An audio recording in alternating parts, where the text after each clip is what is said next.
حلال طریقے سے کمانا شروع کر دو، اپنے بچوں کو حلال کھلانا شروع کر دو، تھوڑے پر صبر کرو، اللہ سے دعا کرو برکت کی۔ دیکھو اللہ پاک تھوڑے رزق میں بھی نا سکون اطمینان دینے والی ذات ہے، لیکن جس کا ذمہ اللہ نے لیا ہے نا، ہم اس کے لیے کتنے پریشان ہوتے ہوئے پھر رہے ہیں۔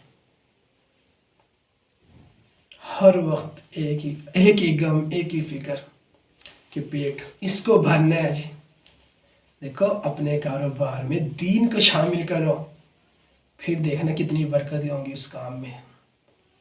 کام چھوٹے سے بڑا ہو جائے گا اگر اس میں دین ہوگا، اگر اس میں شکر ہوگا، اگر اس میں سے بانٹنے والے آپ ہوں گے، تقسیم کرنے والے ہوں گے، دوسروں کا پیٹ بھرنے والے آپ ہوں گے۔